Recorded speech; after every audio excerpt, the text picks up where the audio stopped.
today's episode of The Unwritten Rule, we've got more awards season. We're getting almost a little bit sick of just running through all of these, but obviously still very happy that Mizzou football is nominated for so many. So we'll run through some of those. Specifically, we'll talk about Schrader with the Heisman votes.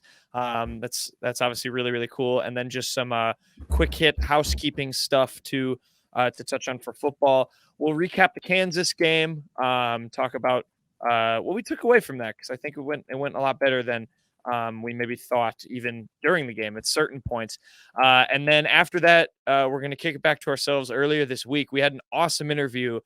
We talked to Dave Matter, who is now the assistant AD for communications and storytelling at Mizzou. Previously, of course, was the St. Louis Post-Dispatch writer, has covered Mizzou for many, many years. So we just talked to him about his new job, got some stories from his time on the beat covering bowl games, basketball, all that stuff. So it's a great interview.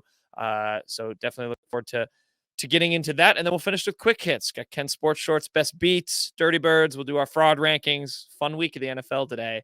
So we'll dive into that and then ratio and finish up the show. It's a great show for you guys. And quick word from the sponsor. Unwritten Rules presented by Bet Online, which remains your top spot for all your live betting action and contests. NFL, college football, UFC, and NHL are all in full swing, and BetOnline is your number one source for wagering news, odds, trends, and predictions with both desktop and mobile access at any time.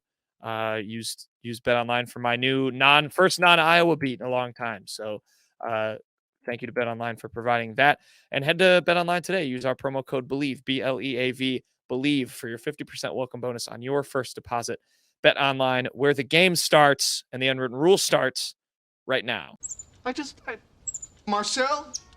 Where are you going with that disc? You are not putting that on again.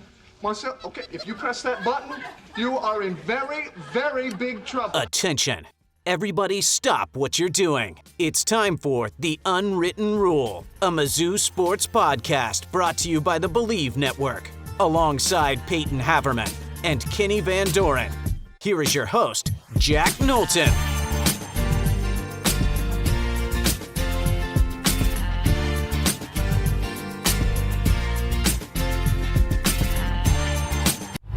Welcome back to The Unwritten Rule. Today is Monday, December 11th, and Cody Schrader is a Heisman winner in our eyes, or at least in some voters' eyes. No, he's not. For legal reasons, Jaden Daniels won the Heisman, not Cody Schrader. He did finish 8th, though, in voting, which that's where I want to start, because we're going to run through these Mizzou football awards, do some housekeeping stuff to start. But, yeah, he finished 8th.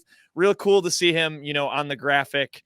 With all the rest of those super talented guys, other than J.J. McCarthy. I don't know how on earth he finished top 10 in Heisman voting, but that's a different conversation. Apparently he did receive a first place vote.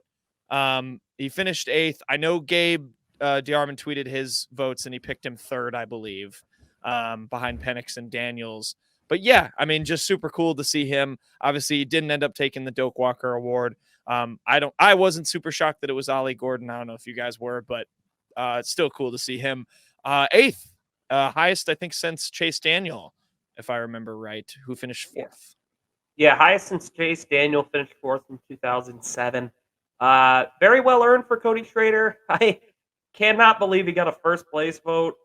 Good for him, but no, it was especially the second half of the year. I mean, he really, Mizzou was getting it done on all fronts offensively, but he really was the star of the show.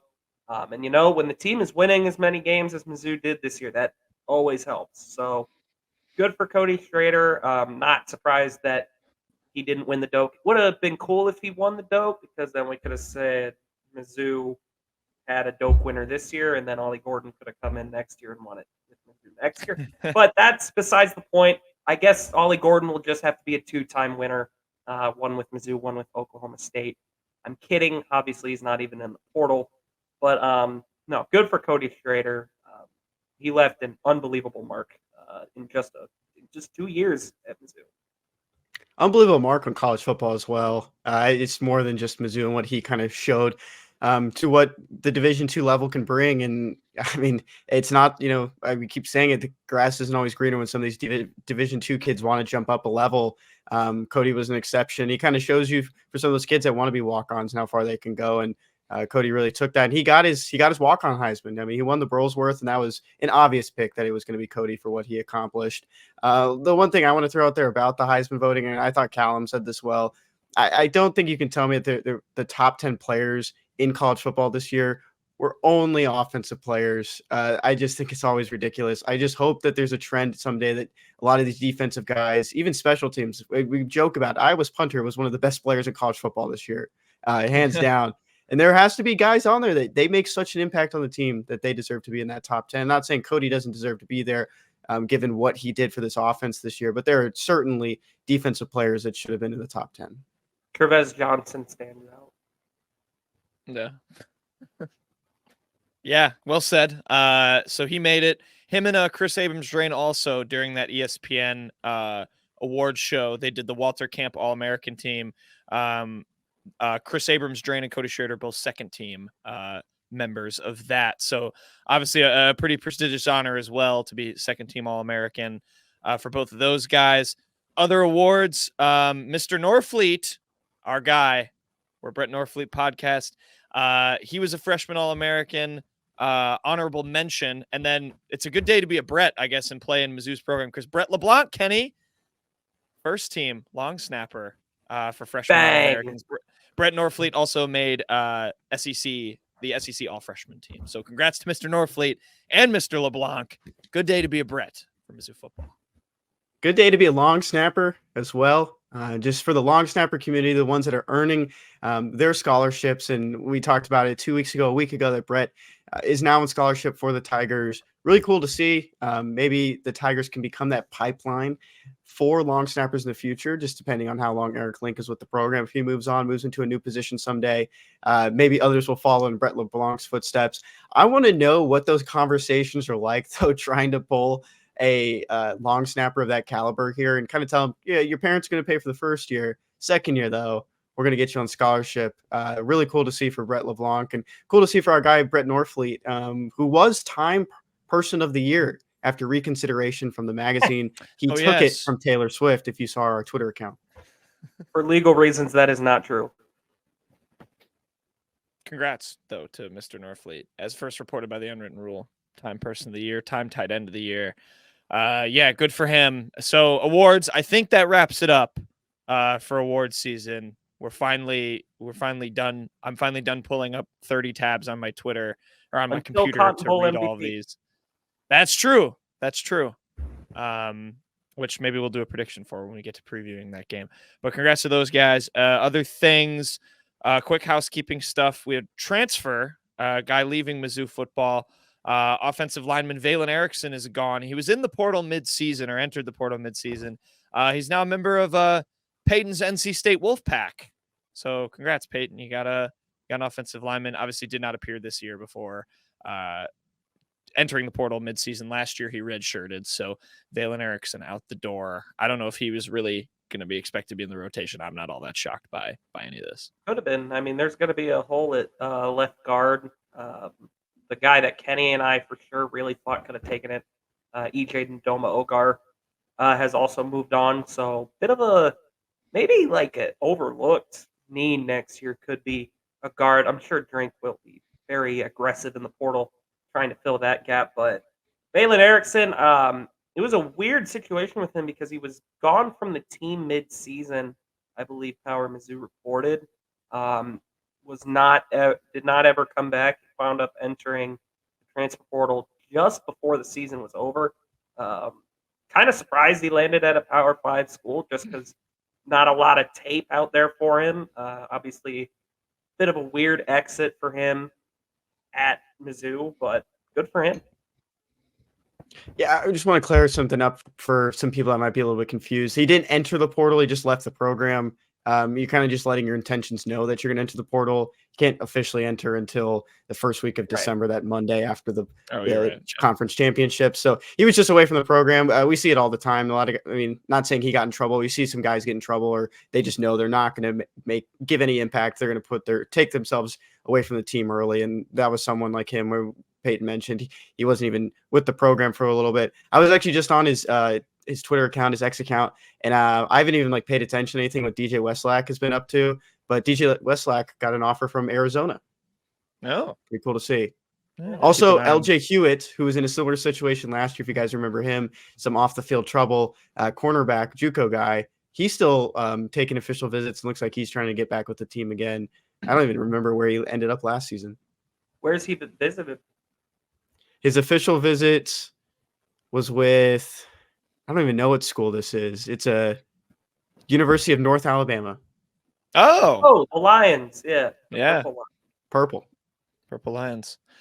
Well, there you go. So some players in the fringes moving elsewhere. Other thing, on the recruiting trail, 4-star safety Trajan Greco has his commitment date. He will be committing January 6th. He's choosing between Mizzou, USC, and Georgia Tech. We talked about him, I think, briefly a couple shows ago. So we'll circle back to him when that comes around. Yeah, interesting recruitment with him. He just decommitted from Georgia Tech not too long ago. Definitely was some Mizzou buzz there. He picked up that USC offer, I think, just last week. So very recent. I believe he got a couple crystal balls for Mizzou. So we'll see what happens there, but definitely want to keep an eye out for. Yeah, no doubt. Yeah, that's football housekeeping.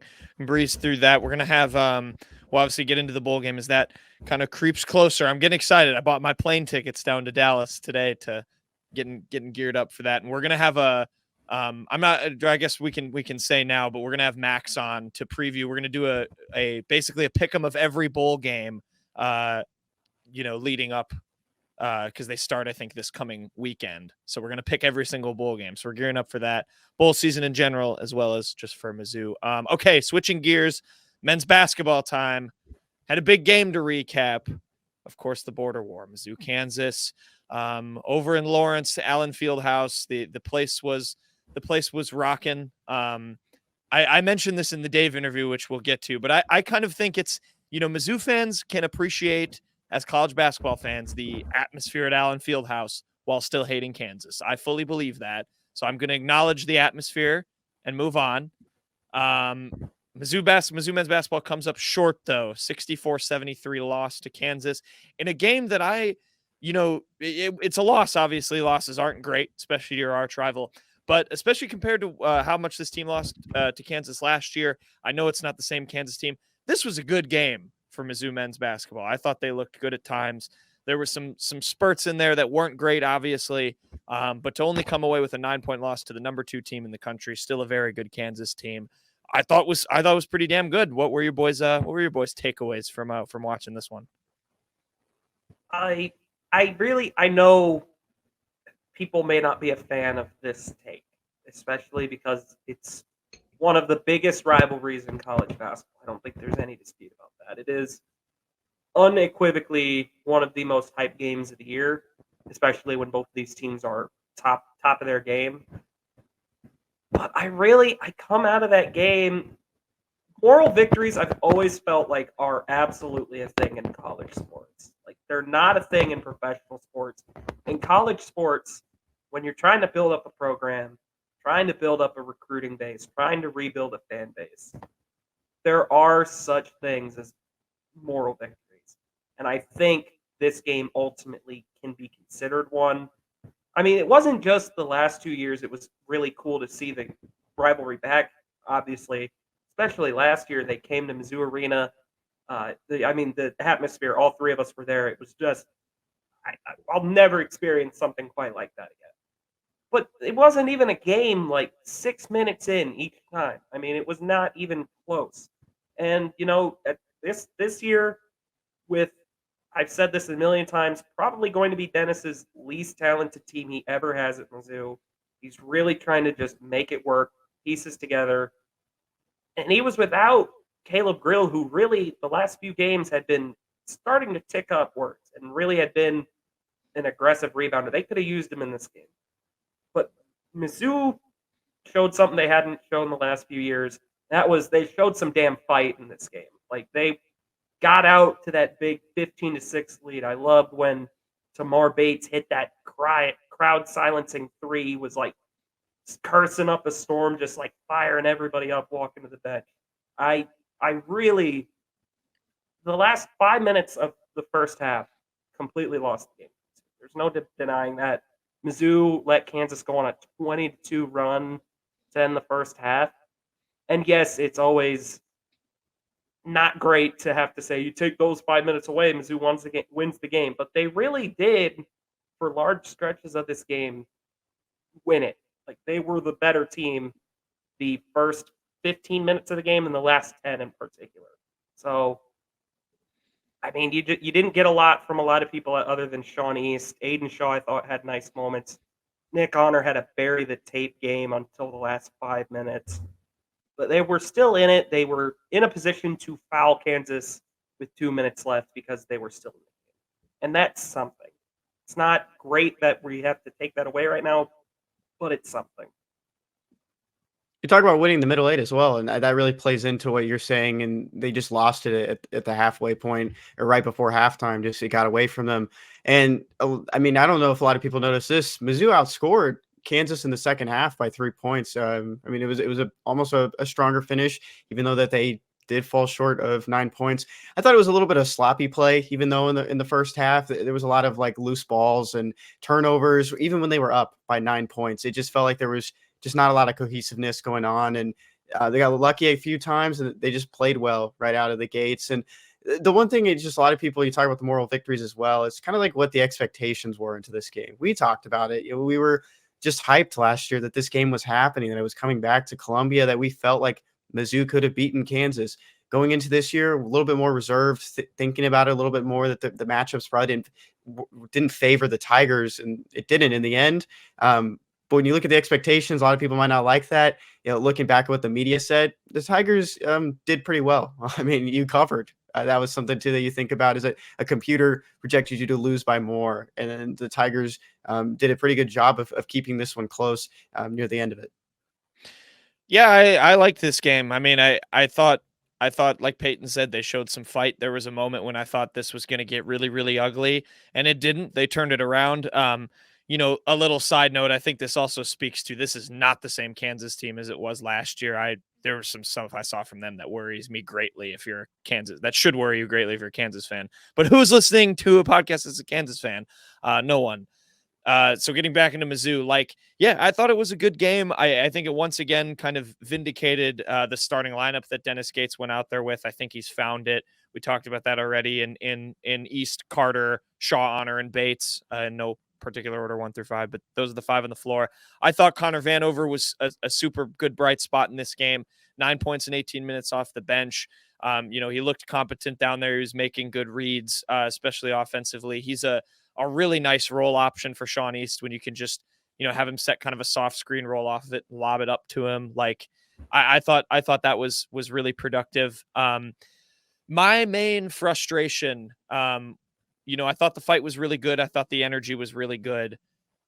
This team watches Sean East dribble the ball around way too much on offense. There is still not enough movement for me off the ball. It's the last 2 games the commentators have questioned whether Sean East dribbles too much, and he doesn't.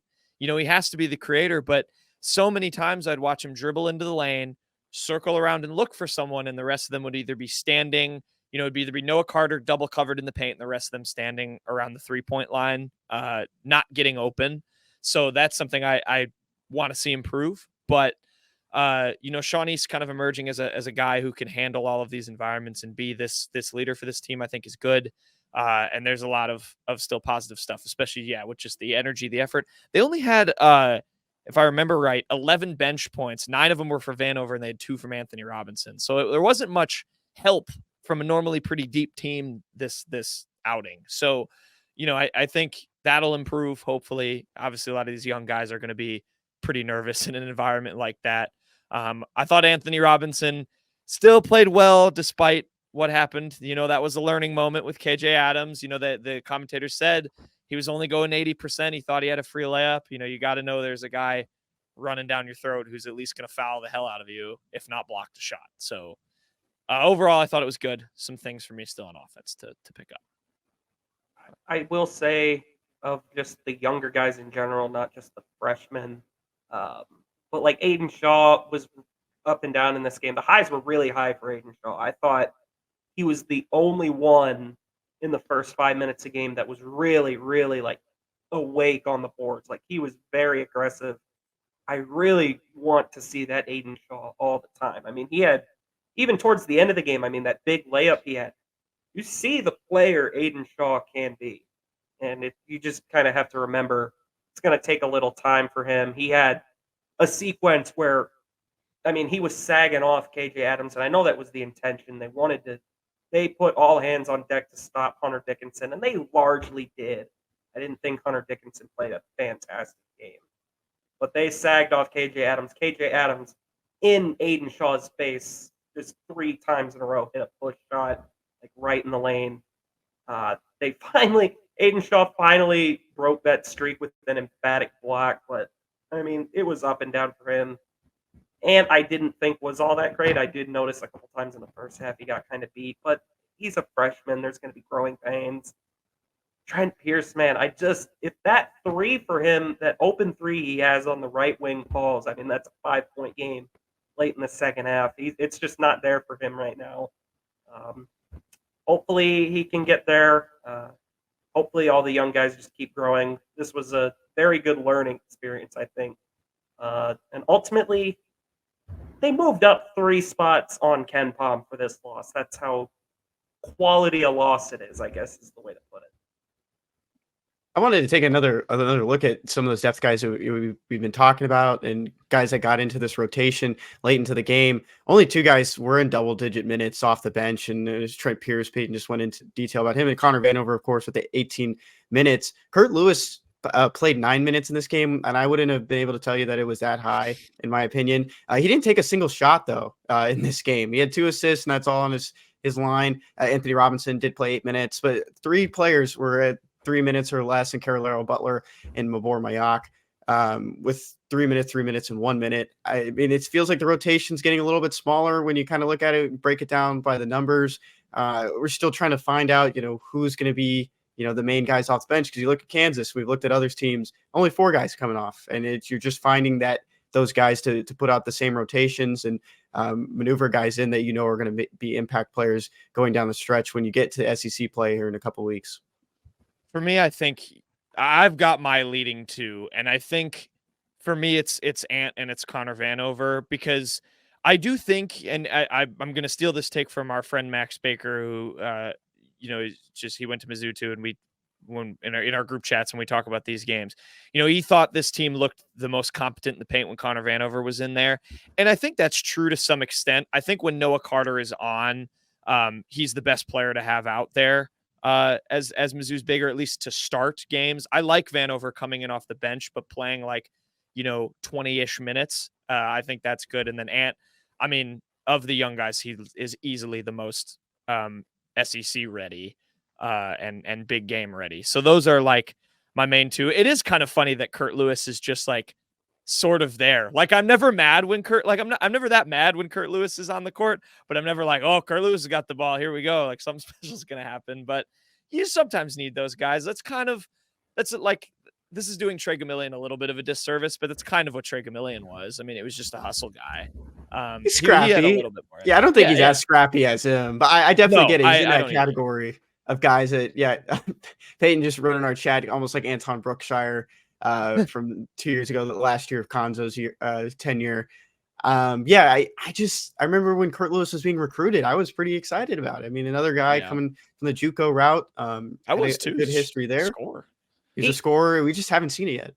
He had that he was great against Minnesota. I remember that.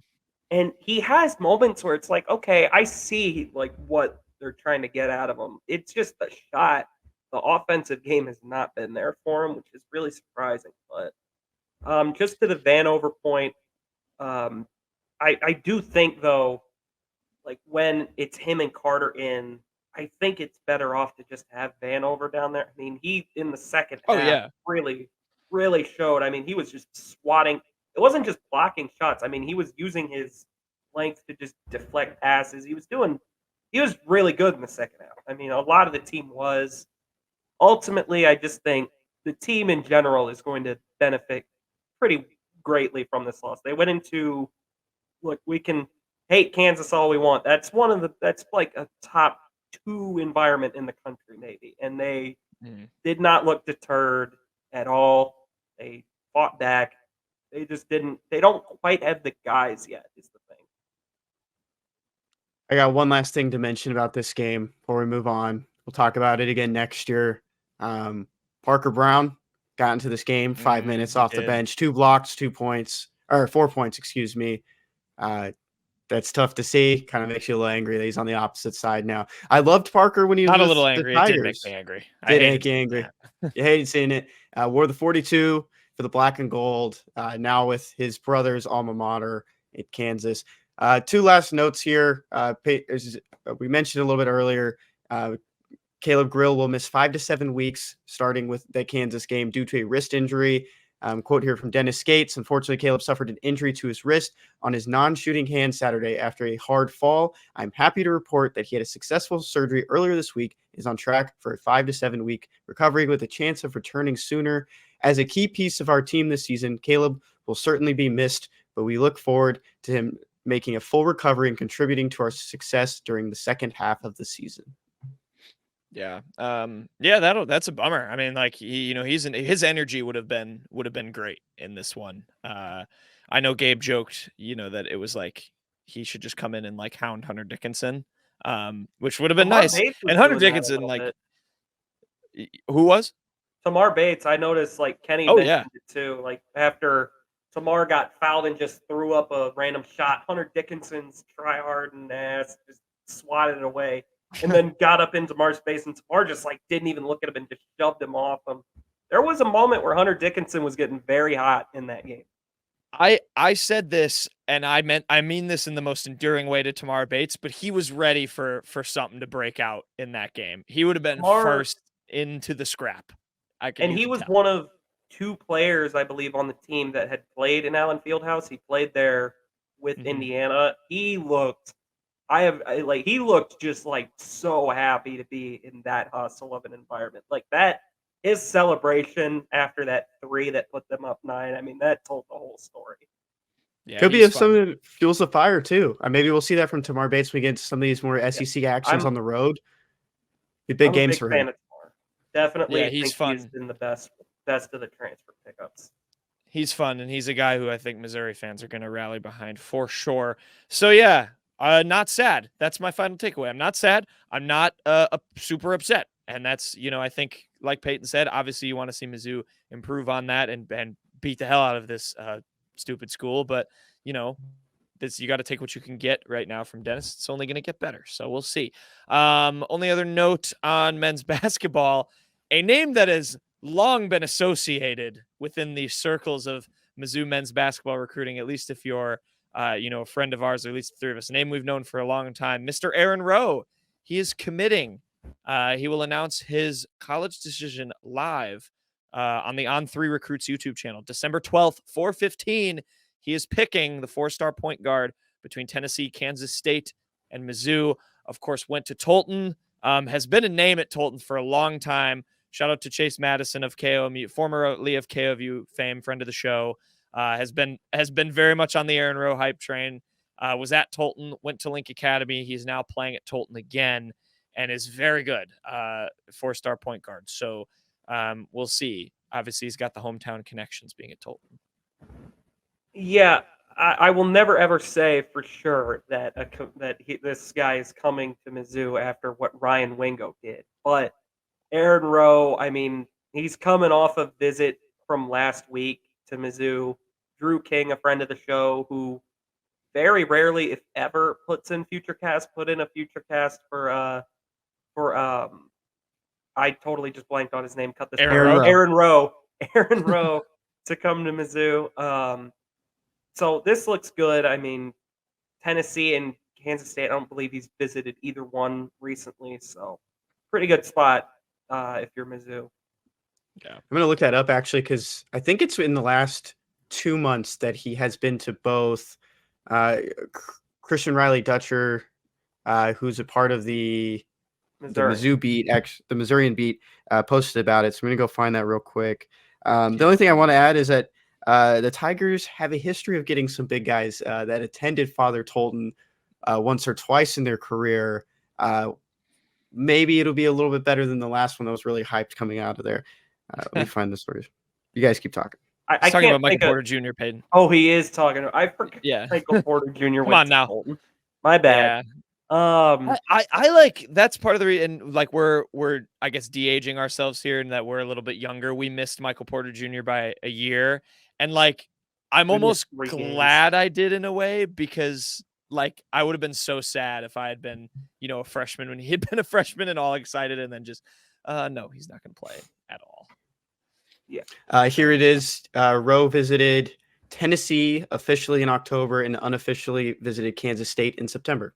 Okay, so he's been there, but obviously a Drew King future cast, like Peyton said, that holds some value because he doesn't put him in often. So we'll see. Again, December 12th at 4:15. You can tune into On3's YouTube channel to see where Mr. Rowe will commit. Let's get to our interview. We talked to Dave Matter, the assistant AD for communications and storytelling at Mizzou, formerly of the PD.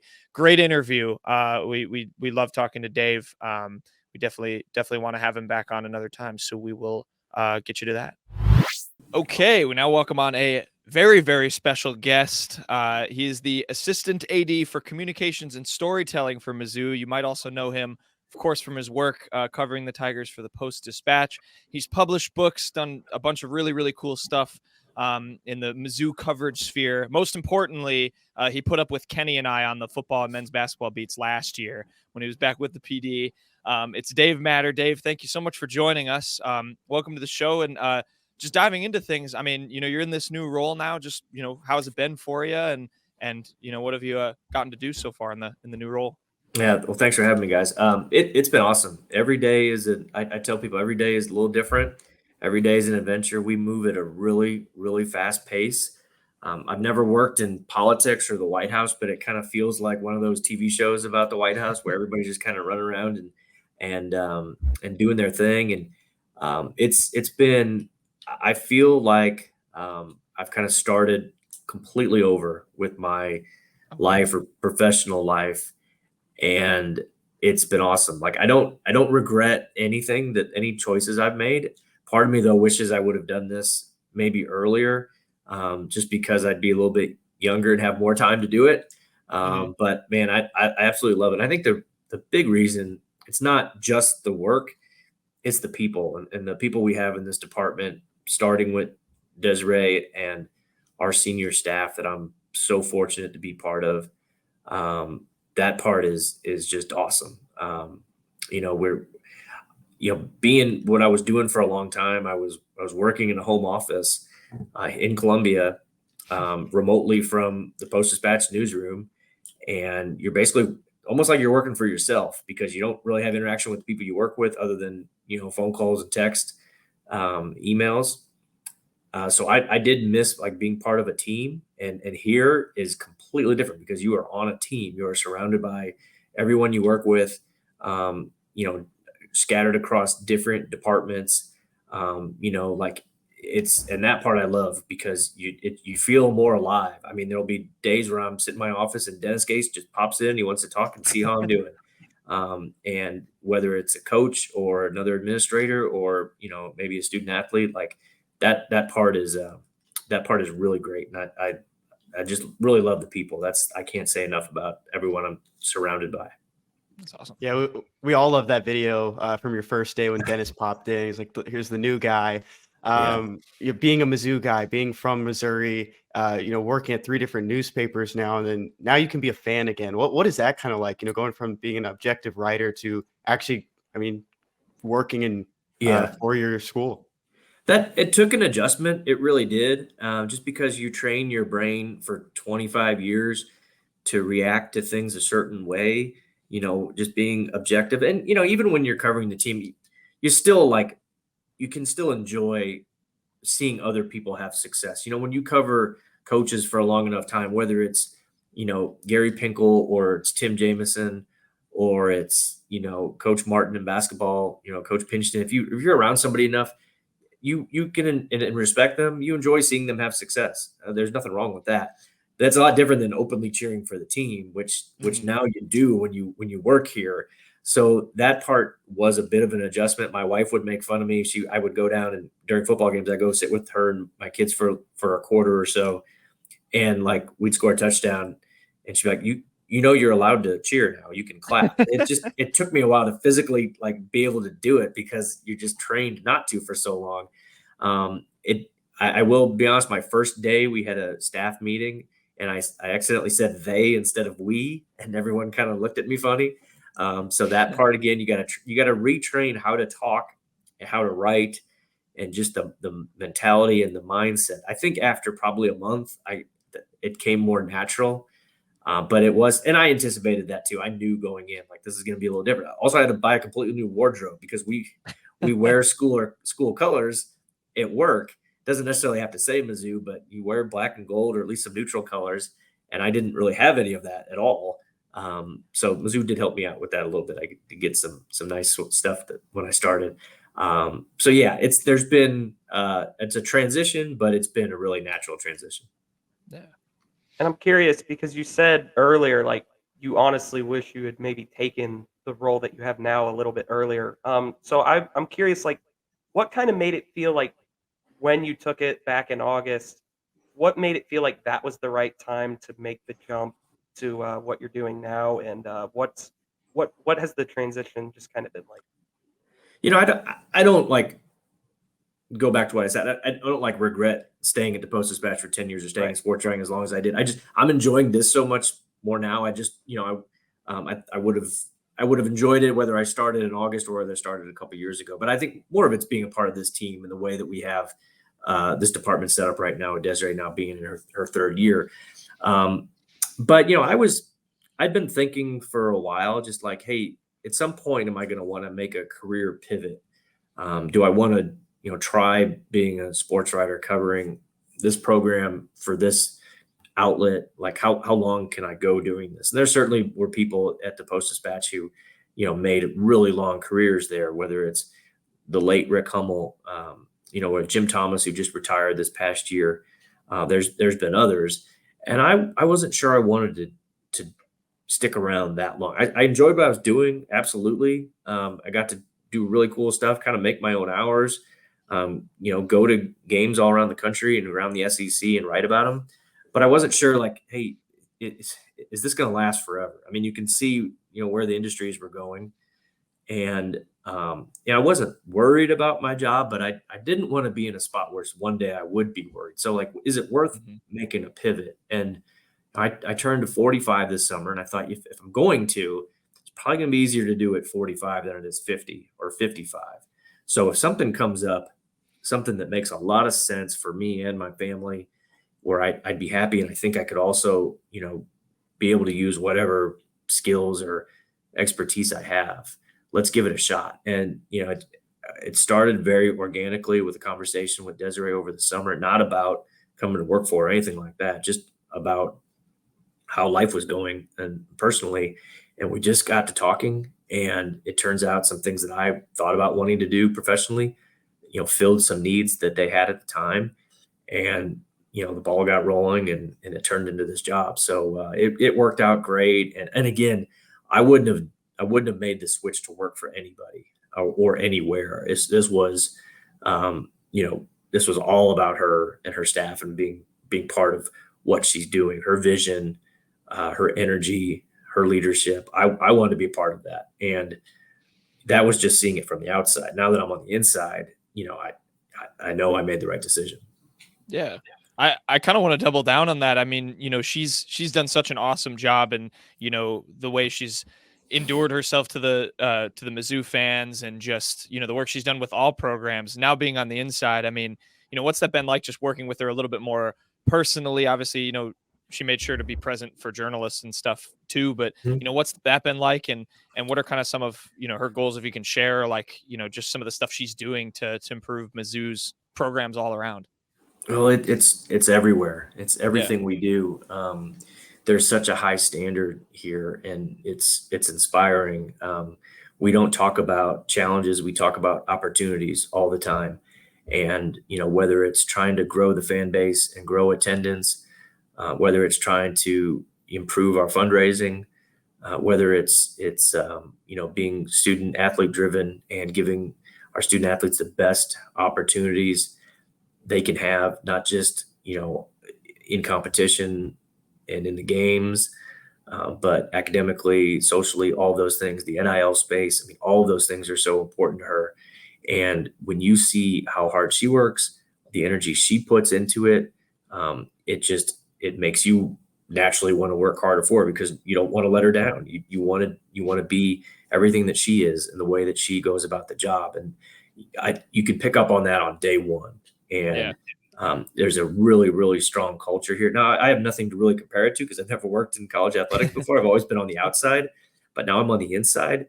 And you have these conversations with other people in the department too, and you just see all the positive things we're doing. I mean, some days are hard, and there are days where, hey, this didn't go as planned, but you get right back on it and you go about it. The energy though is really infectious, the pace. And it's awesome. It really is. I mean, I genuinely look forward every day pulling in the office. I'm usually the first one here because I drop my kids off at 7 for school. Oh, sure. And so I get in a little bit early, and you can get a little bit done before things, get moving fast. And it's one of my favorite times of the day because you're here and you can just kind of feel the energy start to build, and it's just been awesome. That's awesome. What are some of those projects you've been kind of working on? We know you started that newsletter a couple of weeks ago. And what have you kind of just been focusing on in this role? Yeah, it's the great part about it. One of the great parts about it is Desiree and our team has basically told me, hey, make this job what you want it to be. Now there's some things that are I have to do. Like I serve basically as her media contact when whether it's a TV station or a newspaper or a website, radio station wants to interview her, they go through me and we set that up. And it's not just the setup, it's the prep work. We spend a lot of time together working on messaging, working on, anticipating questions that we're going to get from the media. She's really good in that space. I mean, her interviews are, you guys know that have interviewed her, been around in press conferences, come off incredibly natural and authentic, but she puts a lot of work into it behind the scenes. And I'm really fortunate that I get to work with her in that world, and those opportunities. And then I get to kind of serve as the unofficial, whatever you want to call it, media consultant for the whole department. When we talk about things that are going to be forward facing, whether it's the language we use with fundraising, whether it's things with promotions or marketing that we're doing, a lot of it kind of goes through me first. It's like, hey, how are the fans going to respond to this? You've been here longer than just about anybody. There's a few people in our department who've been here longer than me, at least around Mizzou sports. How are our fans going to perceive this? How is the media going to react? What are some things we can do to anticipate what the coverage is going to be like, what the fan reaction is going to be like, what the social media reaction is going to be like. So that's really all encompassing. That touches everything we do. It's exciting when the coaches are involved in that too. They want the feedback. I've worked with the head coaches as far as public speaking, kind of some media consulting, media training with some of the teams. We did that with men's and women's basketball. We did that with wrestling when I came on board, just to kind of prepare them for what it's going to be like. Because you guys know, and you're a testament to it, the media environment here is really unique because you have a lot of students, and there's a lot of good qualities to it. There's some challenging qualities to that too, and we work. I want to work really closely with our coaches and our athletes, so they're aware of that when they go into interview settings, when they go into post games, and just know. And I give them the advice all the time, like, hey, you're learning on the job just like these young student journalists are. So have a little grace, that for our veteran student athletes, for our Keegan O'Toole's, for our Noah Carters, for our Brady Cooks, they've done a lot more interviews than the students who are interviewing them have conducted interviews. So be patient. They're learning. They want to be great at what they're doing, just like you want to be great at what they're doing. So I think, just kind of those are messages and maybe some things that folks here in athletics haven't really heard before, because they haven't hired somebody from the outside to work in the media world. And anything I can do to assist with that is I think can be valuable. And then, like you mentioned, I'm doing a little bit of my own creative content when I can find time.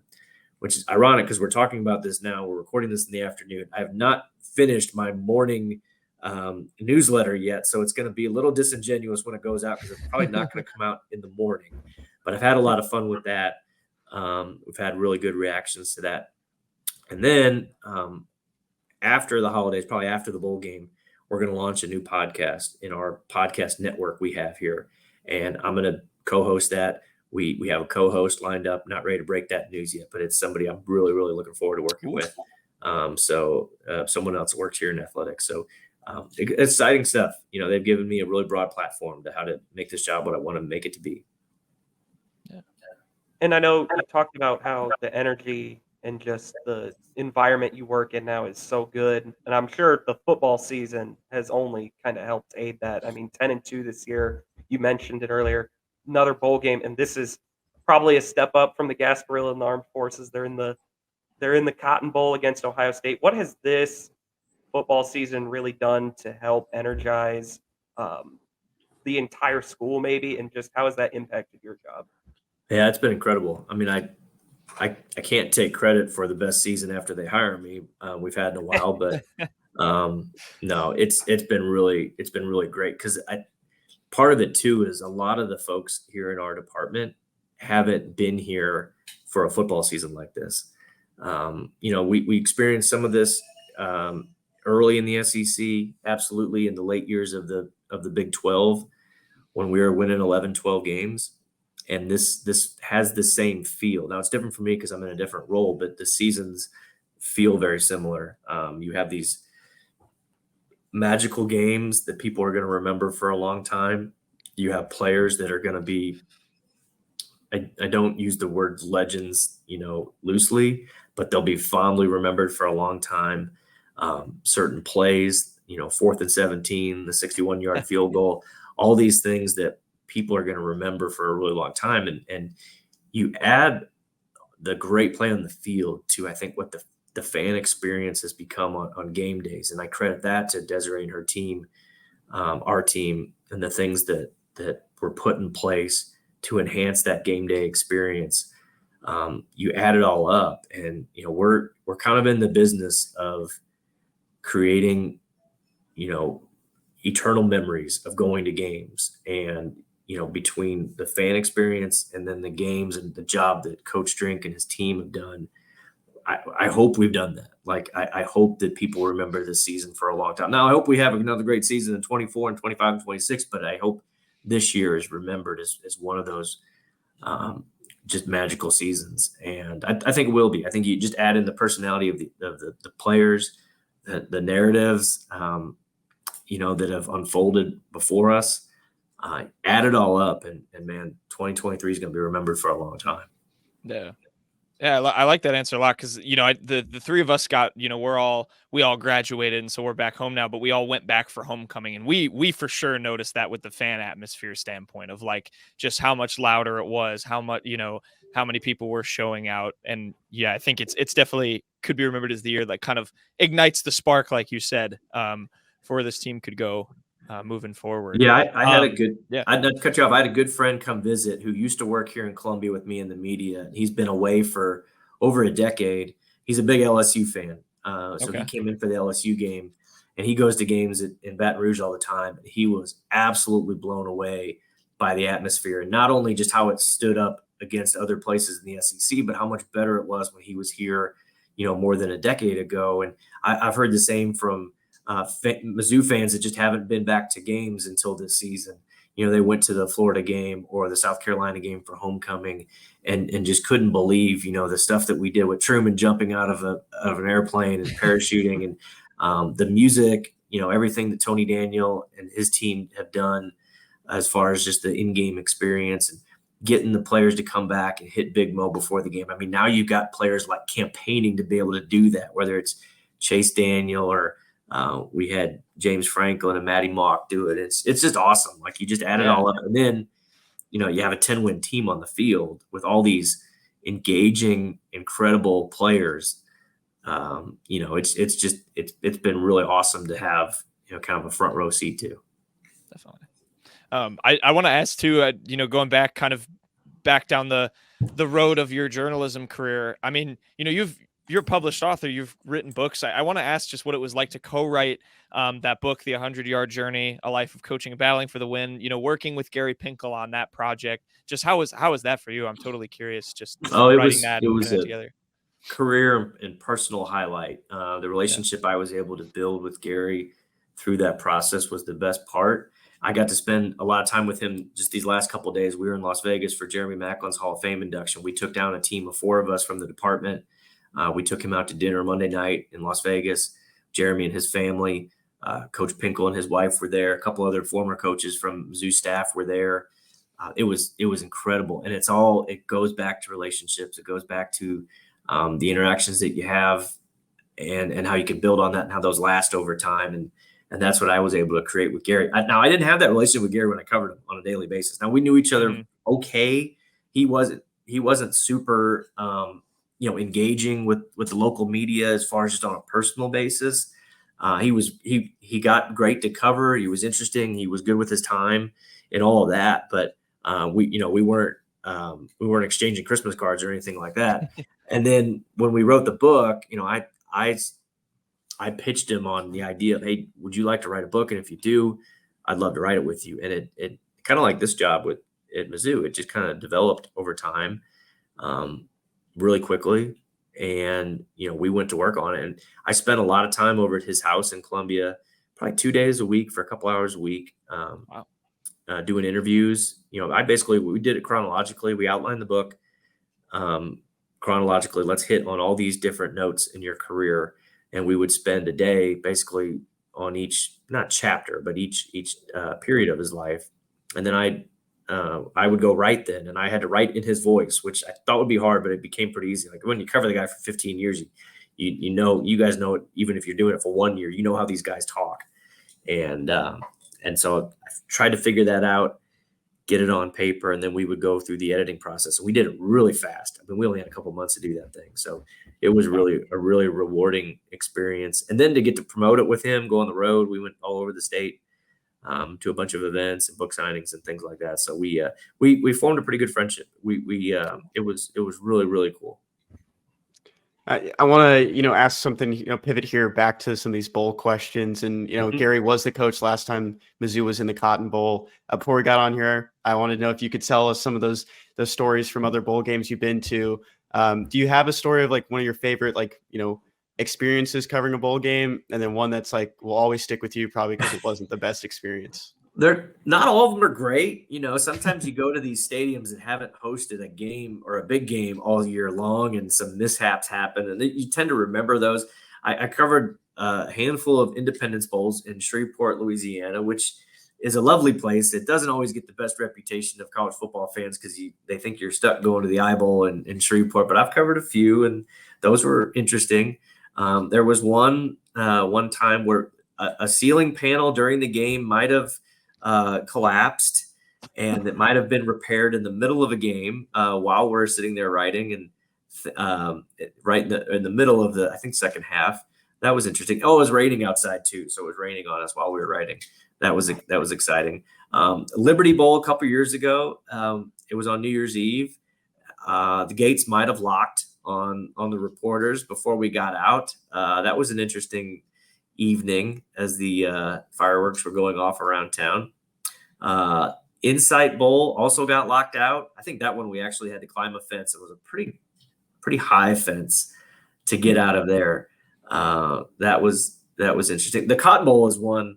I bumped into a coach in Las Vegas this weekend, a former, actually it was a spouse of a coach, who said among the coaching wives, they always joke that you want to win the championship, but it's not bad if you lose one game because that means you might go to the Cotton Bowl. The Cotton Bowl has like the best reputation for hospitality. They have so many events lined up that the teams, the staff, even the media get to go to during the week. So I know folks here are really, really excited to go back to Dallas for the Cotton Bowl. I think it was the 2007 Cotton Bowl. There was a Mavericks game, and they just happened to be playing Cleveland, and LeBron was on the Cavs, and so we got to go. Even the media got to go watch a Cavs-Mavs game. I remember Chris Gervino he was working at KMU at the time, and he went to the game, and he happened to be, for some reason, I don't know why, but Chris is a huge Cavaliers fan, like pre-LeBron Cavaliers fan, and he got to interview LeBron after the game, and he was so excited because he explained to LeBron, hey, I'm not going to do my Chris Trevino voice, but he did say to LeBron, he's like, you probably have no idea why I'm here. I'm from Columbia, Missouri. I cover Mizzou. And he's like, oh, yeah, Mizzou, Chase Daniel, Jeremy Macklin. I'm a big fan. I watched that team. They're really exciting. They're here in the Cotton Bowl. And Chris was just blown away that LeBron knew the Mizzou football team and why they were in Dallas. And he told that story to absolutely everybody for the next week. So yeah, a lot of memories. Covered a lot of them. And I'm looking forward to being on the other side of this one, no doubt. Yeah.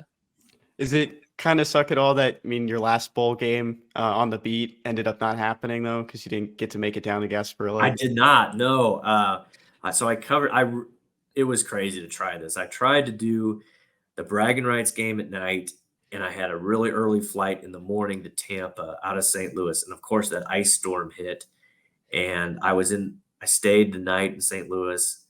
And I got like the text from American Airlines or whoever it was at 4 a.m. that my flight was canceled. So I drove home. Finally, the roads were open, and I had to watch that lovely game against Wake Forest and not actually. I still wrote about it, but I wasn't actually there. It's kind of a bummer. I hated missing games, and it didn't happen very often. But I hated watching them and trying to act like I was there. I was never like disingenuous and pretend that I was there. But you just can't get the same feel for it. It happened a lot during COVID, not for football. I went to every game during the football COVID season, but I didn't go to every basketball game. And I never liked doing it that way. So yeah, now it's a little different. I don't know if you remember, we interacted briefly in that St. Louis airport that morning because I did the same thing. Yeah. And you were like, were you on this flight? Yeah, that's right. And there was not. So yep, and I remember you were like, "I'm just driving back to Columbia," and I also, alas, missed out on that bowl game. But yeah, well, I don't know if we missed a whole lot. It wasn't much to miss, let me tell you. Because it wasn't even warm in Tampa. It's not like no, it was cold. Yeah. So, Dave, I know Kenny just asked about like bowl game stories that stick with you. I'm curious. You've obviously seen a lot of like really classic Mizzou moments. Is there any moment that you covered that just is something you'll never forget, like being able to cover, like just it can be a moment, a game, an athlete, any story really that will just stick with you, kind of just sticks out to you? Yeah, I mean, it's easy to answer it this way, but it's the truth. I mean, the 2007 Kansas game at Arrowhead, it was a surreal moment for any of us who covered the team for an extended period of time, just because you never really envision being a part or even a witness to a game of that magnitude. And for folks that are too young to remember, you got your arch rivals playing, and that's always a big game regardless. I mean, those teams could be 0-10, and it still matters. But you got one team who's number 3, one team who's number 2, number 1 already lost. So you knew the winner of that game is going to be number 1 in the country at the end of the regular season and would clinch the Big 12 North, play Oklahoma in the championship game with an opportunity. You win that game, then you have a really good opportunity to play for the national championship. So you're not only having arguably your best season ever, your arch rival is having their best season ever, and you get a chance to ruin their season. So the stakes in that game were just astronomically high. I mean, Gary Pinkel even said at the time, this will never happen again. Like Missouri could play Kansas every year for eternity. You're never going to get a chance, probably. Just the odds are not in your favor that you're going to get an opportunity like this again. So that alone made it really incredible. And then, so we get to the press box, and there was a whole lot of national media there, as you can expect. A lot of them were Mizzou grads and probably a little older than me at the time. But they went to school during some rough years for Mizzou football. So they were even more just in disbelief that they were actually covering this. That we even I felt a little uncomfortable at the time because it was kind of odd, but all the Mizzou grads in the press box took a photo together before the game just to document history that hey, this is actually happening.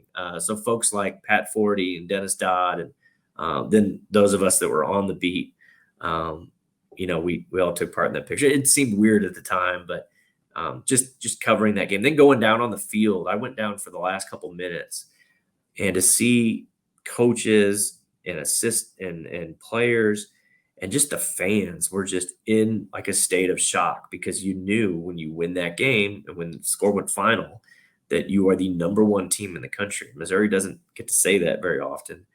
It was pretty surreal. And that was one where it's, you're not a fan if you're in the media, but you're very happy for the people that you admire and you care about and you want to see have success. So it was easy to feel good about what you were watching that day.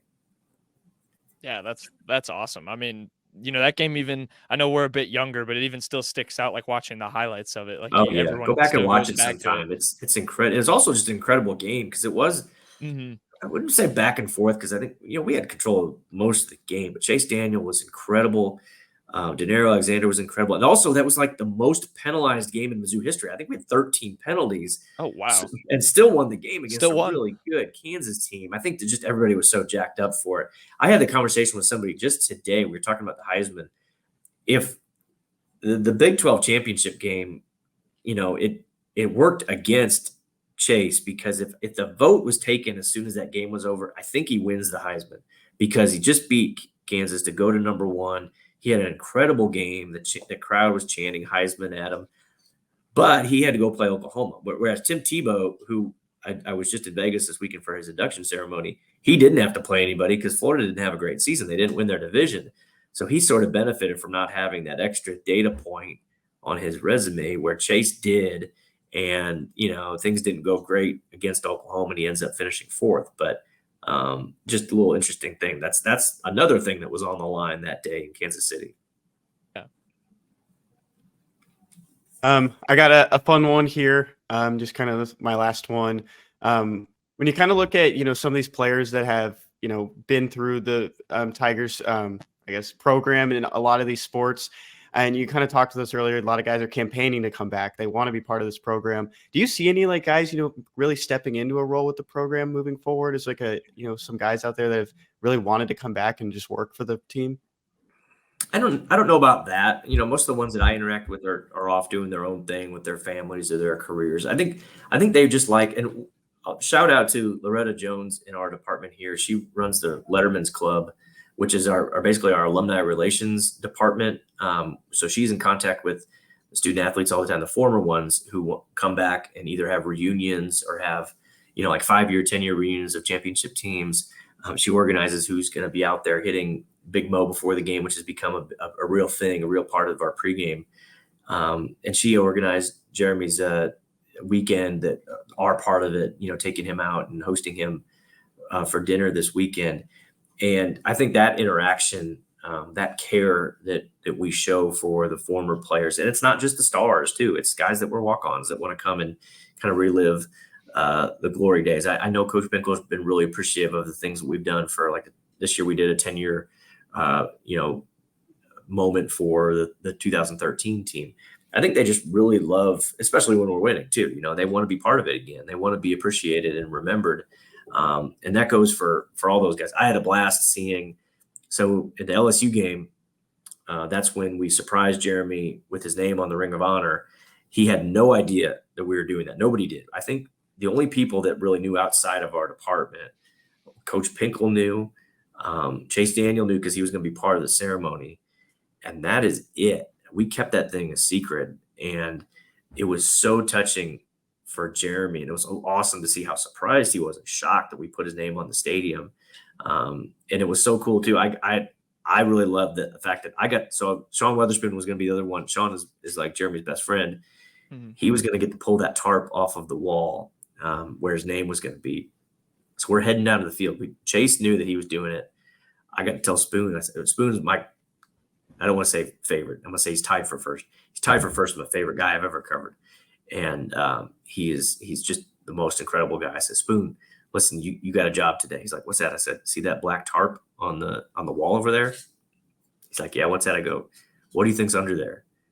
He's like, I have no idea. I go, we're going to honor Jeremy. What do you think's under there?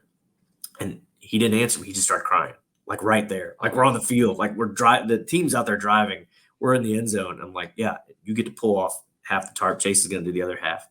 And he was, and it wasn't about him. It was about his friend who's getting honored.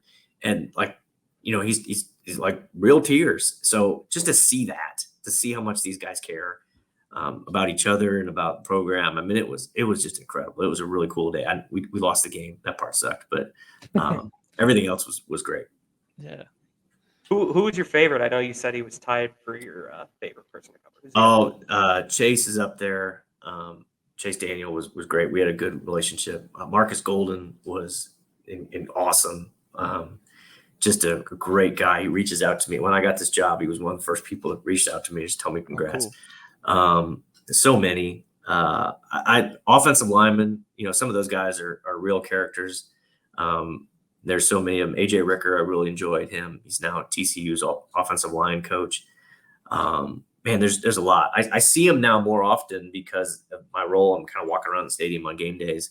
Brock Olivo, who's on our staff now, is just an incredible character, and it's great to have him around. Corby Jones, I see all the time. So there's a bunch. Spoon sticks out though, man. He was a great guy to interview, and then to develop, a little bit of a relationship with after the fact. And Jeremy too. Jeremy's way up there. He's grown up into just a really amazing man. He's a high school coach in St. Louis.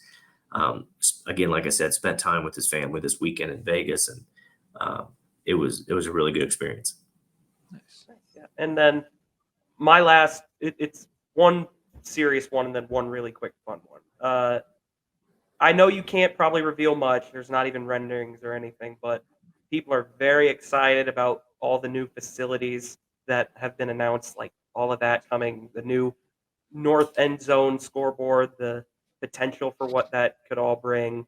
What can you maybe shed some light about what maybe some of the projects could be? And my last really fun one is just, I see you have the Sailor Tiger pullover on. Do you maybe have like a favorite helmet that Mizzou has worn? Okay, let's start with facilities. We're really excited about where things are headed with the north end zone, the north concourse, and then the other stadium improvements that our board of curators approved to get that process going. And it continues. We've got to get an architect hired, and then from there we can start planning the programming, like what it's all going to include. There's a lot of opportunities there, and I get to be involved with the communications part of that. So that's really cool. Don't quite know yet what it's going to look like. I know we're going to be innovative because that's one of our core values, and it's going to take a little bit of time. I mean, this is not something you just snap your fingers and it's done. We do know there'll be a new expanded video board next year. That thing is going to be up and running for 2024 with a better upgraded sound system. But then, nothing else we really know yet. I mean, we know what we need. We know what facilities need help. There's no doubt there's just been exhaustive work has been done even before I got here on a lot of that stuff. And then I've gotten to play a big role in just, being aware of what could happen down the road, but we're really not in position to talk about any of that stuff yet. But it's something that Desiree and our team, really cares about and has done a lot of work on. So stay tuned. That's the most I can say. As far as helmets go, I'm not a guy that says you got to wear the block M all the time. I'm also not anti block M. Some people are. I like it when we're winning. It's looked good recently. If you notice, if we play really well and win a game in a certain helmet, we might see it the next week. There might be some superstition involved there. I'm not of the old school where you have to have the two uniforms and look the same every week. I like having some variety. I probably like our shade of gold more than some people do. I like it. The older gold, there was a place for it, but I also think that you look a little bit like Purdue or Vanderbilt. I like the fresh Nike gold that we have. It's interesting. We don't even have a title for it. It's like a branding committee. There's 4 of us that work on there. That we approve uniform requests from all of our teams. We talk all the time about our different logos and which ones we should really emphasize. We talk about the licensing and retail aspect of it all. Talk a lot about Nike and the retail products. Our fans want to look like our coaches when we're winning. There's no doubt about that. So we hear from fans all the time, like, hey, what's that shirt Drink's wearing, or what that hoodie Blake Baker's wearing? Like, where can I buy that? So we hear that all the time. We talk about those things. So it's a really interesting space that I like being a part of. But to answer the question, what helmet do I like best? I do like what we've been wearing lately. Black helmet, either gold or white. Block M. I'm looking at I've got on my desk the 1998 media guide. So this is my wheelhouse when I was in school. Oh, nice. And I think that's a really, really sharp look. You can see what the uniforms looked like in those years. And, I don't think there's nothing that like I see us wear them like, oh, I'll never do that again. I do like a little variety every once in a while. But ultimately that's going to come down to what coach likes and what the seniors and the veterans on the team, the captains like. So I don't know if we're going to see this on a helmet anytime soon. I don't think so, but you never know. We got one game left this year. There you go. I know that Peyton, that sounds like, so Peyton does, he like his uniform review every week before all the games. Sounds like he needs to be on that branding committee. He needs to start making some of the decisions. Well, Dave, thank you so much. We appreciate you just taking the time to come on. My last final question, kind of a two-parter. You mentioned the core values. Are you traveling to Lawrence at all for the border battle here between? I am not. Okay. I haven't been doing a lot of travel for regular season games or for basketball, especially. I'm not sure I want to, wear my new Mizzou gear into that certain arena. I've been there plenty of times before. It isn't. I've told people this week who have never been there, because we have some people on our staff who are going for the first time. Not the coaching staff, but some. I think some of our coaches, this will be their first time. I said, it's okay. You can hate Kansas basketball and at the same time appreciate the history and appreciate the atmosphere. Maybe appreciate's a strong word. Maybe just recognize that this is a pretty cool place. Acknowledge what's going on in here while still not liking the blue and the red. So I've been there plenty of times. I was there for the Keon Dooling dunk that didn't count. Yeah. That was a pretty memorable moment that still lives on in YouTube infamy. But no, I'm not going. I will be on the couch with my boys watching that one, and hopefully it's a great outcome. Yeah, we'll see. We have Ben Sternberg come on here from time to time, so there you go. We get his takes about it. The scoop. The Sternberg scoop. My other final thing, I don't know if you remember this, but when we were in Sacramento for March Madness, we went out to a restaurant, and I remember you ordered a beer, and they brought it to you in like an enormous beer glass. Do you remember that? Because that was just cracked me up from the tournament. But I do. That was a mistake on my part. I did not see that someone behind us at the table had one of those, and I thought, wow, that guy looks ridiculous drinking that beer right now. And then, of course, the waiter comes out, and I got the same one. That was if I ever go back there, and I'm not sure I'll ever go back to that restaurant in Sacramento, I'm going to know not to order that. That one took a while to finish. I'll just say that. Yeah. It was just a funny moment. But we appreciate you taking the time. I know you're starting your own podcast with Mizzou in January, but we'd love to have you back on, at some point. And For sure. This has been awesome. Absolutely. Thanks, guys. I really appreciate it.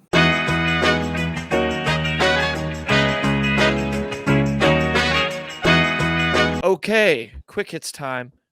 Ken Sports Shorts. I'm gonna come up with a jingle. I don't do that ever again. Sports Shorts this week. We're going to talk about KU and Mizzou's rivalry, but we're not talking about basketball. We're talking about football. We mentioned it in every other episode. We talk about when this rivalry is coming back in 2025. It's being renewed. These two teams have met 120 times in football. 9 of those games have been ties. How many of them have been wins for the Missouri Tigers? How many games again? Mizzou have 120 games. 9 have been ties. 9 have been ties. So we're basically how many going Kansas has won? Out of 111. You're not getting me with that. 111. Tucker McCann. I'm gonna guess this. I'm gonna go big and say this number's in the 70s. I'm gonna say 72. 77. You guys are both incorrect. You get the first part of this question wrong. It's 57. So Kansas has 54 wins. I got a half Tigers right. are 57. Just suck at everything. God. 1 out of 2. How do we not have 70 wins against Kansas in football. The longest win streak in this rivalry is the same for both sides. It's the same number. The Tigers did it in the 19 Don't say from to win. I'm not going to say from when to win. I was going to Both ask of you, them can you tell me are the in year? the 30s and 40s. It's in that range, way before we were born. Hopefully, we have some listeners from that time. If you remember those games, feel free to let us know on YouTube. We do have an older audience on YouTube, and we love every one of you. Can you guys give me the longest win streak? It's the same for both 6. teams. I was going to say 6 also, but I'll say 8. Well, you should have just went one less of Peyton because the answer is 5. Last question here, you guys. Yeah, 8's a lot. That was bad. Could bat 333 if you get this one correct. These two teams last met in 2011. What was the final score of that game? Okay, well, Missouri won by a lot, probably. Yeah, I was thinking like 47 to like 21.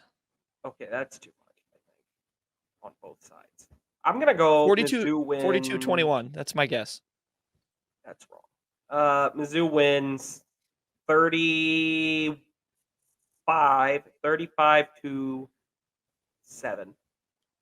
I'll give you guys one more chance at this. It's a really like common score almost. The total number is less than 40 points scored in this game. 17-10 Mizzou. 21-10 Mizzou. Peyton, you were the closest. It was 24-10. The Tigers won at Arrowhead. Gary Pinkel at the helm. Last time these two teams met in 2011.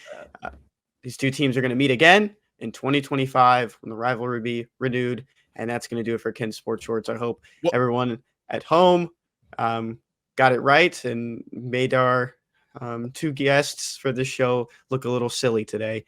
Let's look at our best beats of the week. You're first. I know. And I'm trying to pull up our standings. Who because looks silly now? It's kind of tough. We have two futures for the bowl games, this upcoming bowl games. Memphis against Iowa State. Jack, you have Iowa against Tennessee. The under in that game, ridiculous. It's pretty dumb. But Peyton, I'm sorry to report the San Jose State did not cover the +1 spread against North Dakota State. We're at 23-17. Jack, you were in first at 23-15, and I am in third at 21-18. Peyton right in the middle of us. For this week, though, I thought this was the perfect one to go with. The Royals plus 20,000 to win the World Series in 2024. And the only reason I'm taking this is because my bets are dumb. Recording here on a Sunday, reportedly, Will Smith will be signing with the Kansas City Royals. And last 3 years, he's won a World Series. I will say, in 2022, he did start the year with the Atlanta Braves and got traded to the Houston Astros, then won it.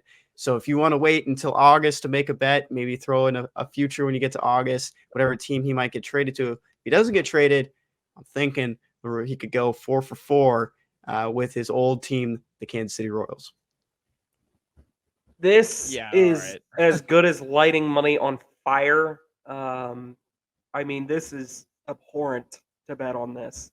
I mean, a waste of money and a waste of time. But, Kenny, I have a proposition for you. If this hits, we will retire this segment and you will just be declared the all-time winner of it. Because if this hits, I mean, good for you. No one predicted the Diamondbacks to make the World Series last year. Anything can happen in any sport. The Royals have pieces. Bobby Witt Jr., one of the best shortstops, one of the best players in baseball right now. If some other guys can hit their weight, this team could be a lot better.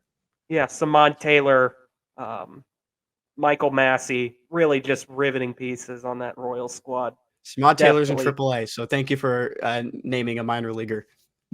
Yeah, Kenny, if this team stinks, Kenny. Kenny, if this bet hits, I'll give you $1,000. I'll genuinely Venmo you like $500 if this hits. Like, I'll give you $1,000. You don't even have to put up anything. $1,500 richer in 10 months. You don't have to put up anything as collateral because this is just not hitting. I'm that confident. Yeah, I don't know ball that much for baseball, but I know this is dumb. The Diamondbacks had Corbin Carroll. That's why they made the. Oh God. We're sticking in the college basketball mid majors. I did a little research, and by that I mean. I looked up these two teams on Torvik. I have the Yale Quinnipiac basketball tomorrow. Quinnipiac Bobcats. They are going to be covering the 8.5 spread against Yale. They are on the road. Torvik only has this as a line at 5.5. That's a pretty significant disconnect between the odd makers down in the casinos and the computers up in Torvik land. So yeah, I like Quinnipiac here. I like them to cover. I love mid-major basketball. I was watching some today. So do I. Good for you, Peyton. Shout out North Dakota State for winning a game 108-14 today over a school with 63 students enrolled in it. Shout out to they only had 63 students enrolled, or is that you're making that up? Nope, that's the real number. What was your God. guys' favorite memory of the Mizzou Paul Quinn College game? Because mine was the Paul Quinn guy throwing down the nastiest dunk I've ever seen. My favorite memory is that every time I drive through Dallas, I see a sign right before I get to the skyline that says Quinn Paul College that way. And that's one of my favorite things. Paul Quinn. I don't even know it because it's a 2K school. You guys should look up the gym. It looks like someone created it in the 2K game. Their head coach tried to fight an antler. They have the Dallas. Yeah, they have the Dallas like skyline. It is kind of a sick gym. Shout out Paul Quinn College. My best beat of the week. I'm going to the NBA. I'm done betting on Iowa. I kept my promise. They don't have any games left. I'm going to the NBA. I am taking the Indiana Pacers -7 against the Detroit Pistons. Now, this bet is the result of some research I've been doing, Kenny and Peyton. The Detroit Pistons are currently 2-20. They're on a 19-game losing streak. And then I'm going out west also. I know this isn't the Pacers, but the San Antonio Spurs are 3-18 on a 16-game losing streak. The reason I'm betting against the Pistons is I want the Pistons to set the record for the longest losing streak in NBA history, which is at 28 games. Looking a little bit further, these two teams who are both on terrible losing streaks already, they meet up January 10th. They play each other in Detroit. And my new goal is for both of these teams to not win another basketball game until they play each other, at which point their losing streaks will be at 34 and 30 games. And they will be playing each other to end one of those streaks. I'll be rooting for that. Some of my bets might reflect that going forward. No, they're not. No, they're not. You have. No, I'm not going to only bet against. I'll switch it up. You cannot ride one or two teams. I'm not going to ride. Putting my foot down. You cannot do that. Okay, fine. I'll like sprinkle like one in. You know, if it keeps happening, every 3 or 4. Just to update, like every couple weeks. It won't be like Iowa. But my goal is for this game to happen January 10th. I will be going. I will be dropping everything. I have to watch that. That's a piece of NBA history. I don't think it's going to happen because the Spurs have 2 games against Portland before that, and Portland's also really bad. But I'm putting that out there as a thing to follow. We've got some historic losing in the NBA. And so, yeah, hedge your bets against the Pistons and the Spurs, which is what I will be doing against Kenny's Pacers. There you go. I do like this idea. I also really like that you described it as a goal, like it's something you can really work. You control. Yeah, but no, I like the idea of this bet, but you're not allowed to keep betting. No, I won't ride on them. I won't ride them. I won't just keep betting anti-Pistons or anti-Spurs, but I'm going to make it come back up every once in a while if they keep losing. So a loss is a lot less work for me too. So for my upcoming shifts, if I'm still covering these games, that'll be great for me. But I'm really expecting this. We want the Pacers to win. We need the Pistons to win. Shoot. No, I want the total opposite then. I thought you were wanting the Pacers to lose out too. No. He didn't listen to a word I just said. No, I heard both teams are losing. I heard that you were saying both. I thought you were saying both. You want both teams to be losing up until the point. The Pistons and the Spurs I want to lose, not the Pacers. Okay. Well, I hope the Pacers kind of lose when I'm working. They can win all the other games. I'm really just waiting for us to come back to this next week and realize your bet didn't even hit, and moving forward, none of them will. Like it was a great idea. It was so great to go to sleeping on it. It's awesome. Next week, no one's gonna it's just gonna be we're not gonna remember it. It's what's going to happen is they're going to win their next game, but it was just fun doing the research, and I will be rooting vehemently until it happens, but it won't. But it's still fun. Anyway, moving on. Dirty Bird of the Week. Kenny. My dirty of the week was going to stay in the world of baseball in the state of Missouri. Yadier Molina returning to the Cardinals in a front office role. This was from this past week at the winter meetings in Nashville, Tennessee. Yadier Molina is now a special assistant to John Mozeliak, the president of baseball operations for the Cardinals. Of course, he wrapped up that 19-year career in 2022. Was the manager for Team Puerto Rico in the WBC. Has been around a little bit for the Cardinals with Wainwright's retirement ceremony there at the end of the season. But he's back with the Cardinals in the front office. Can't get away from St. Louis. I think if it comes down to the stretch, Contreras, whoever is going to be the couple backup catchers on the Cardinals 40-man roster next season, maybe they go down, sign Yadi to a deal, bring him back, just kind of plop him back there. I don't think he's as athletic anymore or can move as well. He hasn't really been playing in 2 years. Plop him back there, maybe get him a chair. I think Yadi should come back. I'm a big Cardinals fan. I'm not, but I really want to see this happen because I know a lot of Cardinals fans and their brains would melt if Yadier Molina ever came back to this team. Oh, Colt org. I swear to God, no other org runs like this. They just don't. That's my only thought. I don't have a take on this. Okay. Fair enough. Well, get him a chair, bring him back. Peyton, what's your dirty bird? My dirty bird of the week. A lot of Chiefs fans may also be listening to this show as they are also Mizzou fans. But my dirty bird of the week is Kadarius Toney. And you may be wondering, Peyton, how is Kadarius Toney a dirty bird? Well, I'll tell you how. Kadarius Toney today against the Bills lined up offsides on offense. The ref threw the flag immediately. It was clear cut. He was on the line of scrimmage, everything. It negated a play where Mahomes found Travis Kelce over the middle. Travis Kelce turned as he was going to be tackled, launched a lateral. I had just seen like a clip on Twitter of him talking about his laterals. And he laterals it to Kadarius Toney. Toney runs it in for an unbelievable touchdown that gives the Chiefs the lead, except it doesn't count because Kadarius Toney was offsides, cut and dry.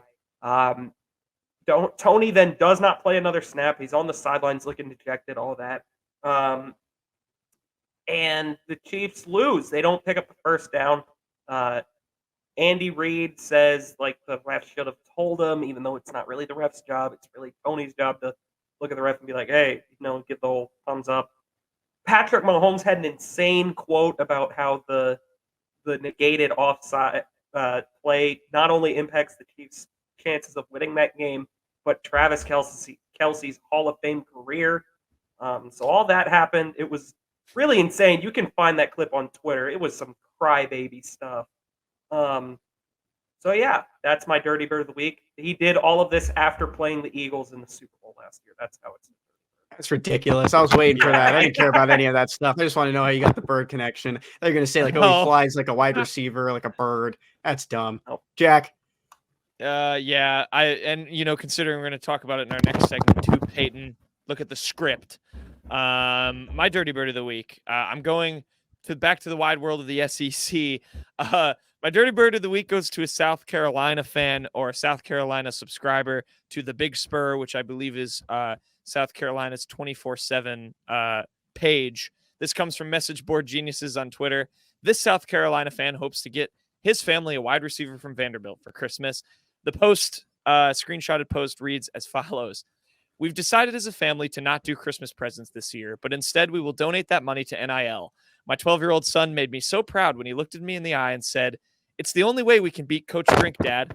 I'm not going to lie. Seeing my 6-year-old daughter with tears in her eyes made this even tougher for my wife to get on board. But it will be worth it if we can get that wide receiver from Vanderbilt. Obviously, feels a little far-fetched, but still hilarious to read. Drinkwitz is breaking up opposing families' Christmases. It could have been a Mizzou fan in disguise. There was a few comments that said that's an undercover Mizzou fan just going in there and saying that. Still very funny. I assume the wide receiver in question they're talking about is Will Shepard from Vandy, who's in the portal.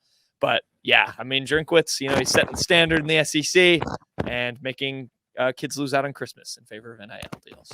Congrats, Drinkwitz. A lot of people in that Columbia aren't too friendly with Drinkwitz. We've heard some shots taken from those guys, but I think it's time for a new segment. What is segment? It a new segment? I don't think it's a new segment. It's not a new segment. I don't think it's a new segment. but it is this segment. Oh.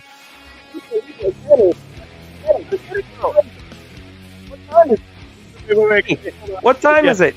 I'm gonna make you go. Do your thing. Do your thing. What time is it? It's fraud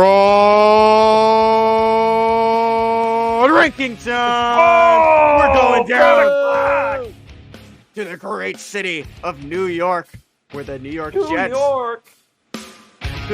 Jets made a slip and slide in New Jersey as they took down the Houston Texans 30-6. What are the Texans doing? The frauds of the AFC South. You frauds. Makes me feel bad to say that. Javier Fraudness, starting quarterback. Nico Fraudlands got hurt. Sorry, dude. We're staying in the Fraud AFC protocol. South, where the Jacksonville Jaguars going up against Joe. He's elite. Flacco coming away with this one with a 31-27 loss. Fraud ball is what they call it. AFC South had a rough day. At third place, we're going to the Atlanta Falcons. What's going on in Atlanta? Dirty Bird. Another dirty bird. The Tampa Bay Buccaneers coming out of Atlanta, coming out of Mercedes with a 29-25 win. I'm going to throw this second one over to Baker's Peyton dancing Haberman. to him, Kenny. Battle for the NFC's house. Aidan, you have number 2. Oh, number 2. I just talked about him, guys. Or no, I didn't. That was number 1. Number 2 is the Butcher. Pittsburgh Peyton fraud. Steelers. I know why Kenny gave it to me, because their quarterback is Mitchell Trubisky. Let's all have a moment of silence for the Pittsburgh Steelers. Thank you. They're frauds. And Jack, you have fraud 1. Fraud number 1. Oh my goodness, is an instant classic out in Kansas City. Taylor Swift's boyfriend with an epic lateral. But hold up. Fraudarius Tony was offside. Oh, Fraudarius, what are you doing? You torched his whole career. Fraud. Sorry, The Swifties. city. Kelsey's a fraud. Yeah, Swifties are going to hate Kadarius as much as the rest of the NFL fans seem to. Tough moment for the guy. Fraud. Good job, Kenny. Fraud I rankings. like the mask, Kenny. That's a good inclusion. Yeah, that's a good look on you. That'll be Thank in the you. thumbnail. Go to the YouTube, everybody. Subscribe to the YouTube, please. I looked at our analytics, and everyone who watches, like a lot of people watch, aren't subscribed. So hit that sub button. Turn on those notifications. Smash that like follow, button. share. Like, follow, share. Ratio, Joe community, note, bonk, all that jazz. Please share with us. Either one. Yeah, John Morosi is the really the community note of the week. I mean, this was just before Shohei Ohtani signed with the Dodgers. John Morosi, who can at times be hit or miss as a reporter, he missed big time this time. Sources: Shohei Ohtani is en route to Toronto today. A representative of his agency, CAA, would not comment when asked about Ohtani's travel plans. At this hour, Ohtani does not have any signed agreement with an MLB club. It really turned into Blue Jay Jetgate because everybody was assuming that Shohei was on a plane to Toronto to sign a contract with the Toronto Blue Jays. That ultimately didn't happen. The guy from Shark Tank, Rob Herjavec, I'm pretty sure I'm saying that right, was the one on the plane in question. It probably was a leak job. It's kind of low of Ohtani's camp to do this, but Ohtani's camp might have leaked this to Morosi, left Morosi out to dry so they could get more money out of the Dodgers. But alas, Morosi was community noted after this. Readers added context, all that. This is false, as per New York Post reporter John Heyman and USA Today reporter Bob Nightingale. You know how bad your sources got to be for Bob Nightingale to do that to you? That's insane. I feel bad for John Morosi. He's a big fan of the game. He has been right on stuff in the past. He was kind of left out to dry here.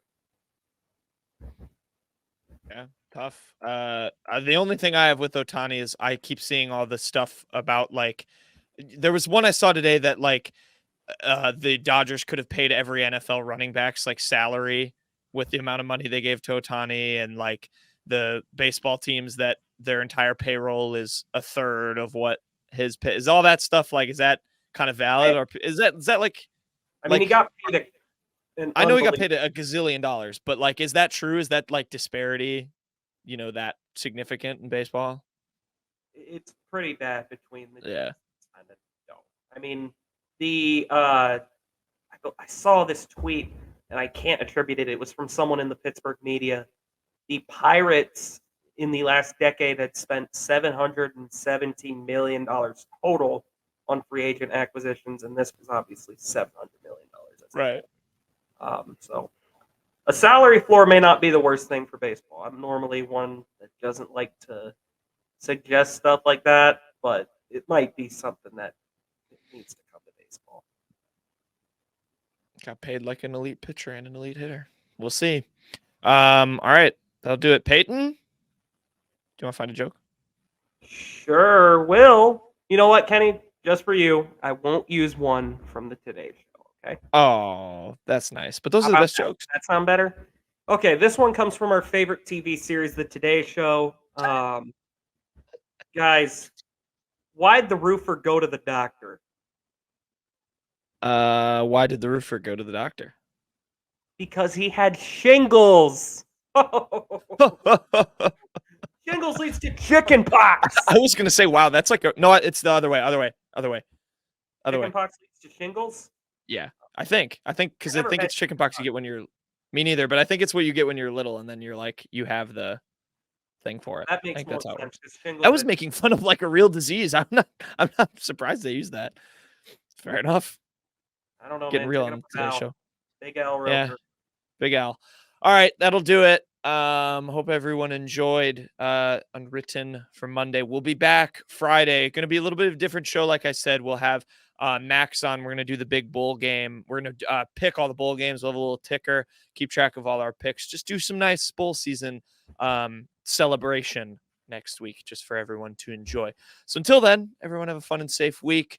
We'll see you on Friday. This has been The Unwritten Rule presented by Bet Online. Go forth and be happy, everyone.